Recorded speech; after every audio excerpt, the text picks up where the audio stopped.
मंडल आदि की पूजन विधि का वर्णन। नारद जी कहते हैं, मुनिवरों, पूर्वोक्त भद्रमंडल के मध्यवर्ती कमल में अंगों सहित ब्रह्म का पूजन करना चाहिए। पूर्ववर्ती कमल में भगवान पद्मनाभ का, अग्निकोण वाले कमल में प्रकृति देवी का तथा दक्षिण दिशा के कमल में पुरुष की पूजा करनी चाहिए। पुरुष के दक्षिण भाग में अग्नि देवता की, नैऋत्य कोण में नैऋति की, पश्चिम दिशा वाले कमल में वरुण की, वायव्य कोण में वायु की, उत्तर दिशा के कमल में आदित्य की तथा ईशान कोण वाले कमल में ऋग्वेद एवं यजुर्वेद का पूजन करें। द्वितीय आवरण में इंद्र आदि दिक्पालों का और षोडश वाले कमल में क्रमशः सामवेद, अथर्ववेद, आकाश, वायु, तेज, जल, पृथ्वी, मन, श्रोत्र, त्वचा, नेत्र, रसना, घ्राणेन्द्रिय, भूर्लोक, भुवरलोक तथा 16वें में स्वरलोक का पूजन करना चाहिए। तदनंतर तृतीय आवरण में 24 दल वाले कमल में क्रमशः महरलोक, जनलोक, तपोलोक, सत्यलोक, अग्निष्टोम, अत्यग्रिष्टोम, उक्त, षोडशी, वाजपेय, अतिरात्र, आप्तोर्याम, व्यष्टि, मन, व्यष्टि बुद्धि, व्यष्टि अहंकार, शब्द, स्पर्श, रूप, रस, गंध, जीव, समष्टि मन, समष्टि बुद्धि, महतत्व, समष्टि अहंकार तथा प्रकृति, इन 24 की अर्चना करें। इन सब का स्वरूप शब्द मात्र है, अर्थात केवल इनका नाम लेकर इनके प्रति मस्तक झुका लेना चाहिए। इनकी पूजा में इनके स्वरूप का चिंतन अनावश्यक है। 25वें अध्याय में कथित वासुदेव आदि 9 मूर्ति, 10 विध प्राण, मन, बुद्धि, अहंकार, वायु और उपस्थ, श्रोत, त्वचा, नेत्र, रसना, घ्राण, वाक, पाणी और पाद, इन 32 वस्तुओं की 32 दल वाले कमल में अर्चना करनी चाहिए। ये चौथे आवरण के देवता हैं। उक्त आवरण में इनका सांग एवं सपरिवार पूजन होना चाहिए। तदनंतर बाह्य आवरण में पायु, उपस्थ की पूजा करके 12 मासों के 12 अधिपतियों का तथा पुरुषोत्तम आदि 26 तत्वों का यजन करें। उनमें से जो मासाधिपति हैं उनका चक्रवाज्य में क्रमशः पूजन करना चाहिए। 8, 6, 5 या 4 प्रकृतियों का भी पूजन वहीं करना चाहिए। तदनंतर लिखित मंडल में विभिन्न रंगों के चूर्ण डालने का विधान है। कहाँ किस रंग के चूर्ण का उपयोग है, ये सुनो। कमल की कर्णिका पीले रंग की होनी चाहिए। समस्त रेखाएं बराबर और श्वेत रंग की रहें। 2 हाथ के मंडल में रेखाएं अंगूठे के बराबर मोटी होनी चाहिए। 1 हाथ के मंडल में उनकी मोटाई आधे अंगूठे के समान रखनी चाहिए। रेखाएं श्वेत बनाई जाएं। कमल को श्वेत रंग से और संधियों को काले या श्याम नीले रंग से रंगना चाहिए। केसर लाल पीले रंग के हों। कोणगत कोष्ठों को लाल रंग के चूर्ण से भरना चाहिए। इस प्रकार योग पीठ को सभी तरह के रंगों से यथेष्ट विभूषित करना चाहिए। लता वल्लरियों और पत्तों से आदि से विधि की शोभा बढ़ावे। पीठ के द्वार को श्वेत रंग से सजावे और शोभा स्थानों को लाल रंग के चूर्ण से भरें। उपशोभाओं को नीले रंग से विभूषित करें। कोणों के शंखों को श्वेत चित्रित करें। ये भद्र मंडल में रंग भरने की बात बताई गई है। अन्य मंडलों में भी इसी तरह विविध रंगों के चूर्ण भरने चाहिए। त्रिकोण मंडल को श्वेत, रक्त और कृष्ण रंग से अलंकृत करें। द्विकोण को लाल और पीले रंग से। चक्राब्ज में जो नाभि स्थान है उसे कृष्ण रंग के चूर्ण से विभूषित करें। चक्राब्ज के अरों को पीले और लाल रंग से रंगें। नेमी को नीले तथा लाल रंग से सजावें और बाहर की रेखाओं को श्वेत, श्याम, अरुण, काले एवं पीले रंगों से रंगें। अगहनी चावल का पीसा हुआ चूर्ण आदि श्वेत रंग का काम करता है।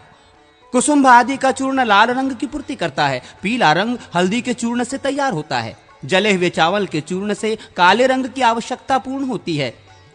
शमी पत्र आदि से श्याम रंग का काम लिया जाता है। बीज मंत्रों का 1 लाख जप करने से, अन्य मंत्रों का उसके अक्षरों के बराबर लाख बार जप करने से, विद्याओं को 1 लक्ष जपने से, बुद्ध विद्याओं को 10,000 बार जपने से, स्रोतों का 1 सहस्र बार पाठ करने से अथवा सभी मंत्रों को पहली बार 1 लाख जप करने से उन मंत्रों की तथा अपनी भी शुद्धि होती है।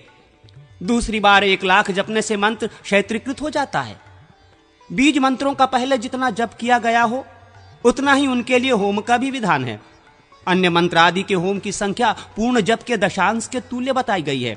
मंत्र के पुनश्चरण करना हो तो 1-1 मास का व्रत लें। पृथ्वी पर पहले बायां पैर रखें, किसी से दान न लें।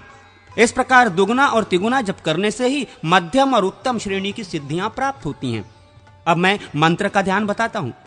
जिससे मंत्र जप जनित फलों की प्राप्ति होती है। मंत्र का स्थूल रूप शब्दमय है, इसे उसका बाह्य विग्रह माना गया है। मंत्र का सूक्ष्म रूप ज्योतिर्मय है, यही उसका आंतरिक रूप है। ये केवल चिंतनमय है, जो चिंतन से भी रहित है उसे पर कहा गया है। वाराह, नरसिंह तथा शक्ति के स्थूल रूप की ही प्राधानता है। वासुदेव का रूप चिंतन रहित अनचित्त कहा गया है। अन्य देवताओं का चिंतामय आंतरिक रूप ही सदा मुख्य माना गया है। वैराज अर्थात विराट का स्वरूप स्थूल कहा गया है। लिंगमय स्वरूप को सूक्ष्म जानना चाहिए।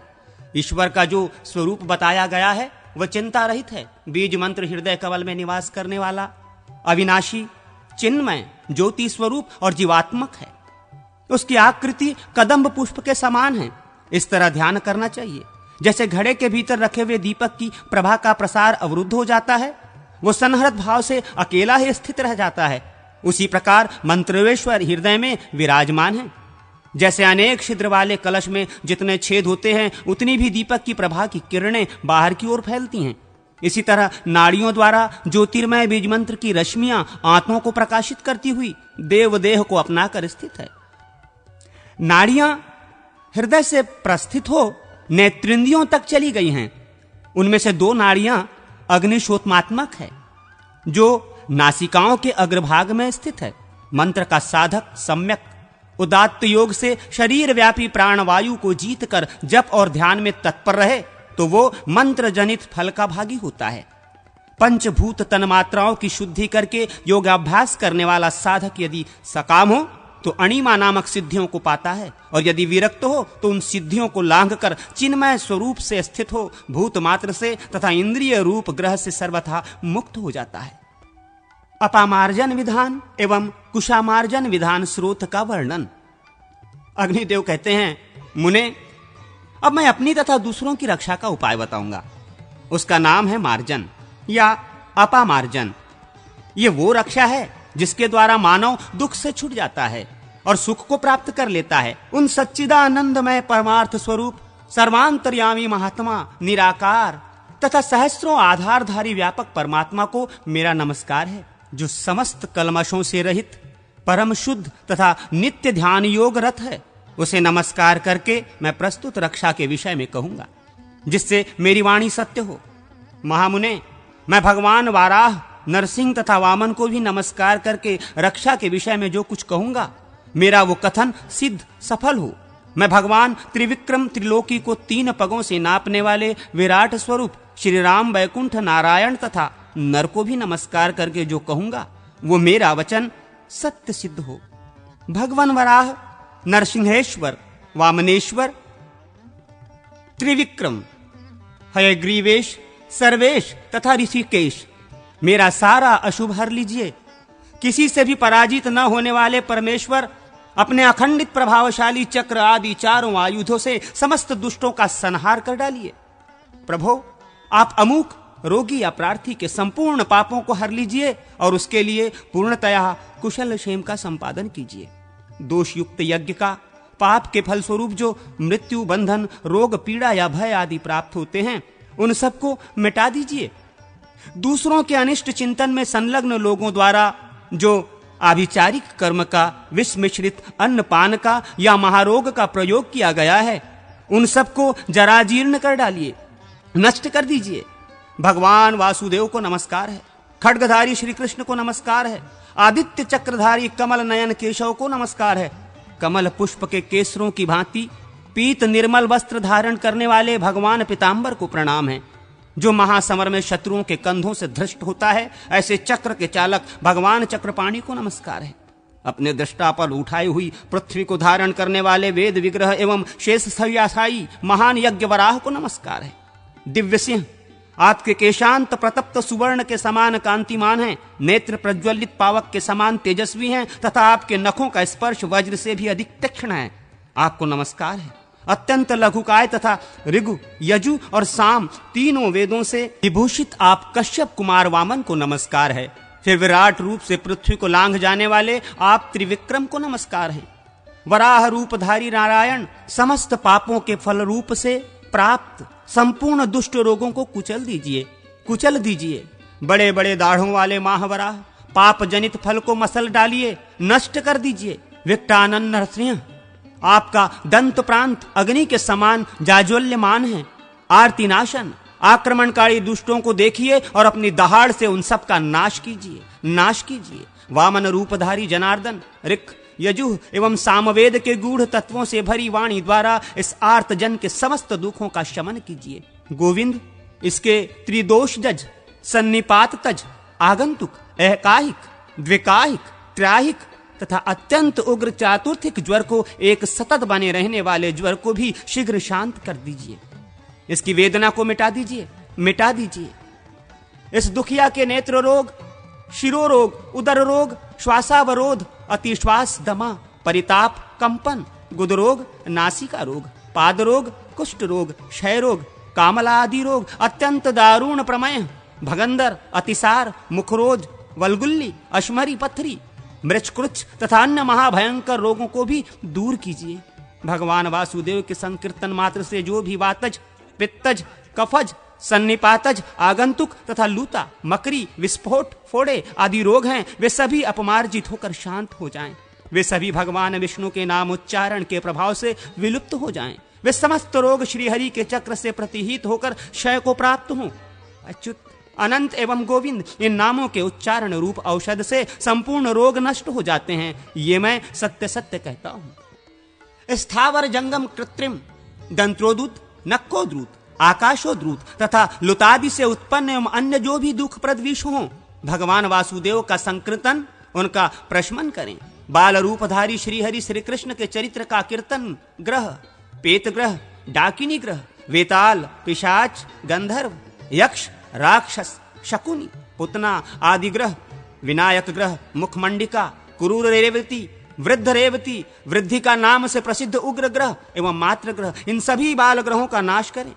भगवान, आप नरसिंह के दृष्टपात से जो भी वृद्ध, बाल तथा युवा ग्रह हो, वे दग्ध हो जाएं।